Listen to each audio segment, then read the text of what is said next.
आखिर क्या विवाद है बागेश्वर धाम जी का। बागेश्वर धाम जी महाराज इतना प्रसिद्ध क्यों हैं? बागेश्वर धाम महाराज कैसे लोगों के मन की बात जान लेते हैं, ये सारी बातें हम इस वीडियो में जानेंगे। बागेश्वर धाम महाराज इतना प्रसिद्ध क्यों, इसके बारे में हम जान लेते हैं। कुछ लोग इन्हें बागेश्वर धाम और कुछ लोग बागेश्वर धाम महाराज के नाम से जानते हैं। इनका नाम पंडित धीरेन्द्र शास्त्री और ये कथा भी कहते हैं। बागेश्वर धाम महाराज जी प्रसिद्ध इसलिए हैं क्योंकि वह लोगों की समस्याएं बिना बताए ही समझ लेते हैं और उनकी समस्याओं को कागज पर लिख देते हैं। फिर उस व्यक्ति को बुलाते हैं तो उस व्यक्ति को एक एक करके समस्या बताते हैं। जब वो बताते हैं तो वो व्यक्ति कहता है, हाँ यही मेरी सारी समस्याएं।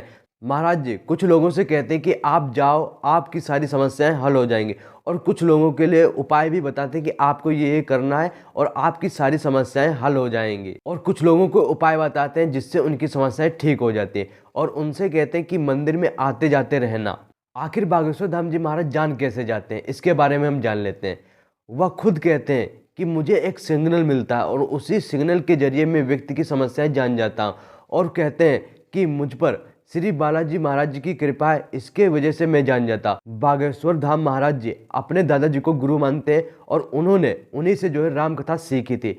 उनके दादाजी भी मंगलवार और शनिवार को जो दिव्य दरबार लगाते थे और वहाँ बहुत से लोग आते थे और उनके मन की बातें वह जान लेते थे।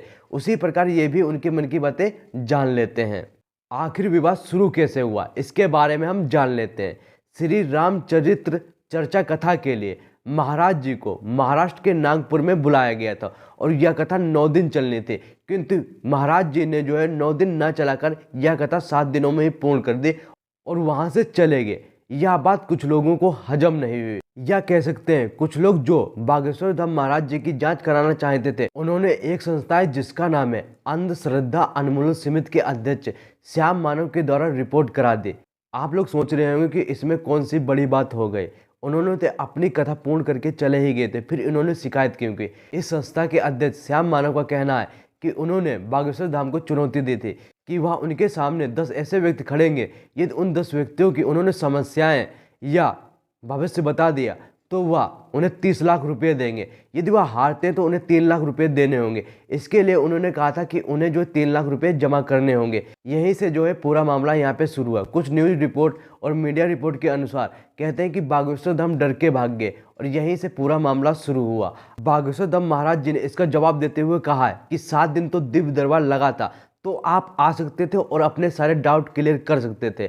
उन्होंने आगे कहा, मैंने 7 दिन में कथा इसलिए पूर्ण की क्योंकि मेरे गुरुदेव जी का जन्मदिन है, इसीलिए मैंने जो है 7 दिन में ये कथा पूर्ण की, जिससे उनके साथ ज़्यादा समय बिताया जा सके और अच्छे से तैयारी की जा सके। आगे बागेश्वर धाम महाराज जी ने कहा, मेरी कथा अब रायपुर में चल रही है, आप कोई भी व्यक्तियों को यहाँ ला सकते हैं, आप खुद भी आ सकते हैं यहाँ और अपने सारे डाउट क्लियर कर सकते हैं। आपके आने जाने का पूरा खर्चा मैं उठाऊंगा। इस पर श्याम मानव जी ने जो है जवाब दिया कि मैं रायपुर नहीं आ पाऊंगा, ये उनका निजी मामला है। दोस्तों मैं आपकी राय जानना चाहता हूँ, कमेंट में ज़रूर अपनी राय लिखें।